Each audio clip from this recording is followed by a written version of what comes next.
abordado, o al menos yo en lo personal no lo he abordado muy profundamente, el desarrollo armónico de sus potencialidades y personalidad. No podemos imponer a rajatabla que todas y todos, las niñas, niños, adolescentes, se comporten igual, tengan los mismos gustos y tengan las mismas preferencias, porque no todos son iguales y tienen, mientras no transgredan derechos humanos de otros, pueden ir con el cabello rojo o amarillo, y eso no transgrede ningún derecho humano. Sin embargo, cuarto, su derecho a la libre desarrollo de la personalidad.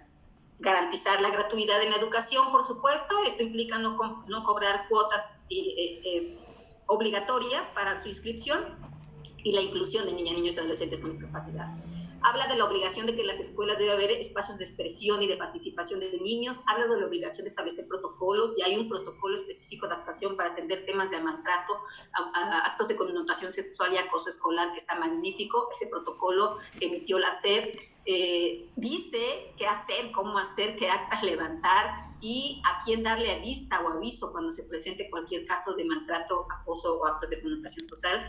Habla de que debe haber disciplina, sí, ya les dije, simplemente debe ser acorde a la dignidad humana de las niñas, niños y adolescentes, así que se deben erradicar todas esas prácticas que se siguen haciendo discriminatorias o excluyentes, que atenten contra la dignidad de todas las personas.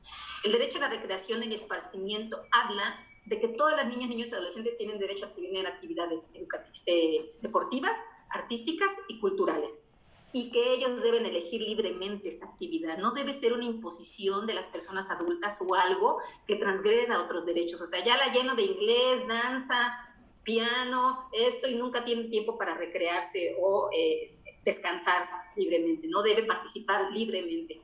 No es porque si yo quería ser futbolista y no puedo, ahora lo meto a fuerza. No es porque si yo quería tener danza y ahora no puedo, meto a fuerza a mi hijo o a mi hija. Debemos de tomar en cuenta su opinión y que tengan estas actividades y que no sean desproporcionadas, como para que ya no puedan atender su tema de la educación, de las tareas en la escuela y la recreación o descanso o esparcimiento sano.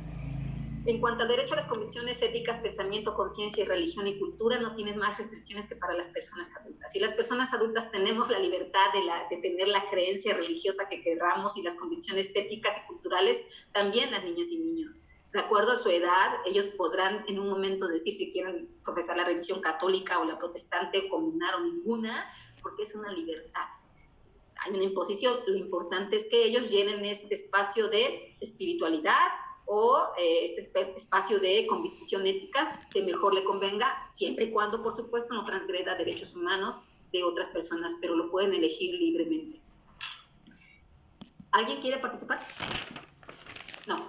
Bueno, el derecho a la expresión y acceso a la información, a la libertad de expresión y acceso a la información, también no tiene más restricción que el de las personas adultas. Niñas, niños y adolescentes pueden expresarse libremente, siempre y cuando sea respetuoso de los derechos humanos de otros y no transgredan estos derechos humanos. O sea, no se trata de que si yo me expreso libremente, entonces puedo insultar al maestro, no. Así como yo voy a respetar a las niñas y niños adolescentes y dirigirme a ellos con respeto, y ellos también. Y además pueden acceder a todo tipo de información que sea benéfico para ellos y para ellas. No sé, si tú me dices, bueno, es que encontré a mi hijo que en el internet estaba teniendo acceso a temas de pederastía, ¿no? De personas que abusan sexualmente de los niños, no sé, de temas que sean perjudiciales para su salud. ¿Puedo hacer algo al respecto y prohibirlo? Sí, porque se está afectando un derecho para ellos, ¿no? Y les puede estar daño. Entonces, ellos tienen la libertad de buscar, recibir y difundir información, siempre y cuando, reitero, sea respetuosa de los derechos humanos del resto de las personas.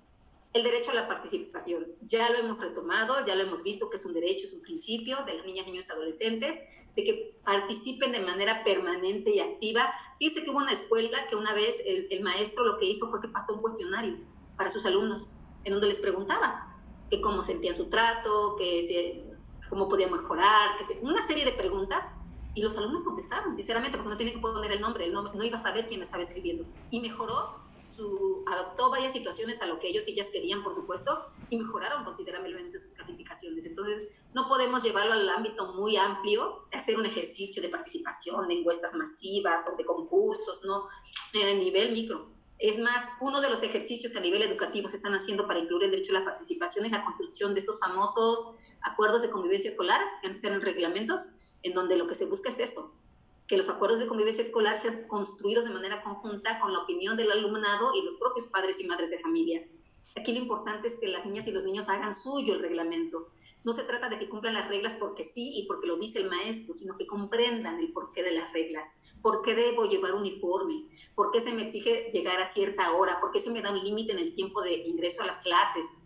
La comprensión del respeto al otro y de las consecuencias positivas que puede ver en los alumnos o de los otros para respetar ciertas reglas.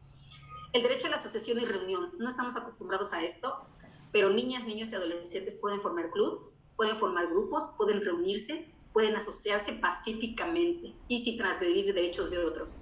No se vale que los policías, porque ven a un grupo de adolescentes en el parque platicando, los transgredan y los cuestionen y se los quieran llevar. Ellos tienen derecho a la asociación y la reunión, siempre y cuando lo hagan de manera pacífica. No tienen por qué estar perturbados en ese sentido. La única experiencia que yo conozco de este tipo de grupos que se generan de niñez y adolescencia son de los Boy Scouts, por ejemplo, y había grupos de difusores de los derechos de niñas y niños que se promovían desde el DIF, pero ellos pueden hacerlo y hacer acciones positivas. El derecho a la intimidad. Se refiere prácticamente a la protección de los datos personales, de la imagen, del video o de las situaciones personales que está viviendo una niña, niño, adolescente.